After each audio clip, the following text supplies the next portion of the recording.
Parfois, j'ai l'impression que je parle et que personne ne m'entend.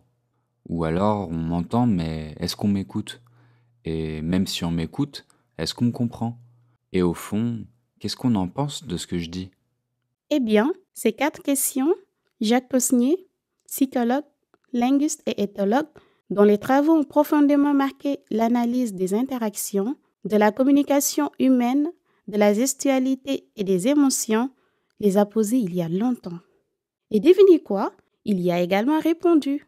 Il a fait une grille de lecture, une clé pour mieux comprendre l'interaction humaine. Il appelait ça les quatre questions du parleur ou les questions interactionnelles. Il les a définies comme un système combinant questionnement et activité du parleur et de l'écouteur. Côté parleur, c'est un processus essentiel pour pouvoir expliciter sa pensée, la faire comprendre et parfois être approuvée. Côté receveur, la réponse à ces questions se réalise au minimum par un regard, sinon par des indices rétroactifs sous la forme d'émissions vocales, verbales et kinésiques. Ouais, allô, salut, ça va? Allô, oui, c'est moi.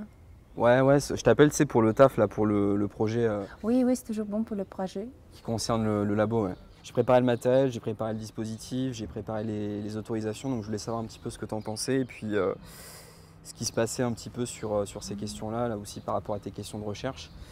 Ouais. Tu, tu m'entends? Ah oui, oui, oui, Allô? je t'entends. Être entendu, c'est le premier signal de reconnaissance de ce que l'on dit, qui se manifeste par de brèves émissions vocales ou verbales, telles que Mhm. Oui, Jacques Osnier évoquait à ce propos la communication téléphonique où l'on s'assure que l'autre nous entend bien à l'autre bout du fil, en demandant par exemple Et là, tu m'entends? C'est mieux comme ça?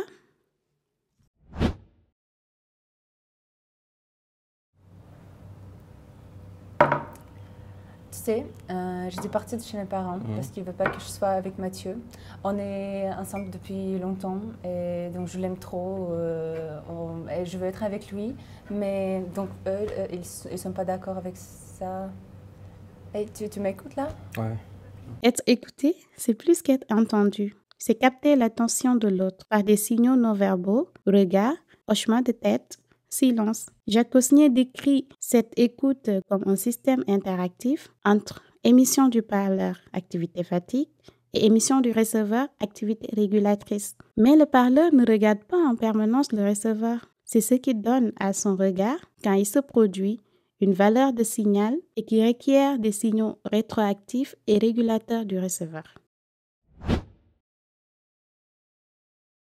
Donc tu vois, c'est un petit peu ce que je t'expliquais sur la notion vraiment du REC 709, de quand tu filmes en RAW sur une caméra ou sur un DSLR et de comment ça s'encode après sur ton ordi, c'est vraiment un paramètre qui est super important, de comprendre comment ça marche, de comprendre la gestion de la couleur, de comprendre la gestion de la colorimétrie, de l'exposition. Et sinon, c'est quelque chose qui... Je t'ai perdu. Tu veux que je te réexplique? Ouais, Ouais. j'aimerais bien. Ouais.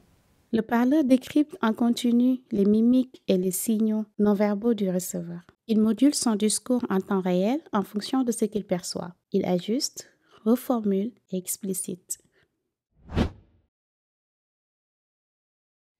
Ouais, tu sais, là, pour notre dernière réunion, je suis allé voir Jean-Pierre. Ah bon? Ouais, et puis je lui ai dit ouais, que c'était pas possible, quoi. Vraiment que j'avais pas compris son geste. Bon, c'est vrai que j'étais un peu sec, un peu direct, mais pour moi, tu vois, c'était important de lui dire, quoi. Ouais, Et, j'imagine. ouais. Et bon, je sais pas qu'est-ce que t'en penses, parce que Mhm. tu penses que j'ai mal agi ou... Bon, je sais pas.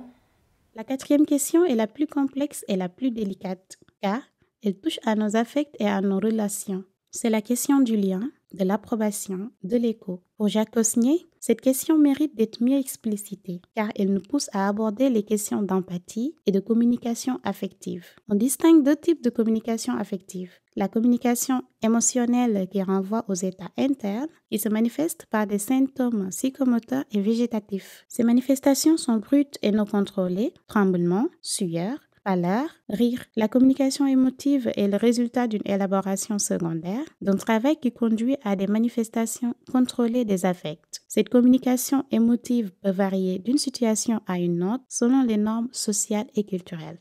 Ces 4 questions, Jacques Cosnier les a formulées pour rendre visible l'intelligence relationnelle de la parole. Aujourd'hui, elles résonnent encore dans chaque conversation, chaque échange, chaque silence. Toutefois, ces questions s'accompagnent de gestes ou de mouvements. Jacques Cosnier a ébauché une grammaire de manifestation de ces questions. M'entendez-vous? Élévation de la tête et du regard du partenaire. Est-ce que vous m'écoutez? Élévation très brève des sourcils sur S, transformée en froncement sur que vous m'écoutez, plus avancée de la tête et regard. Me comprenez-vous? Légère élévation de sourcils sur comprenez, plus avancée et légère inclinaison latérale gauche de la tête. Qu'en pensez-vous? Élévation de sourcils sur quand, plus inclinaison latérale gauche de la tête avec regard, plus sourire sur vous.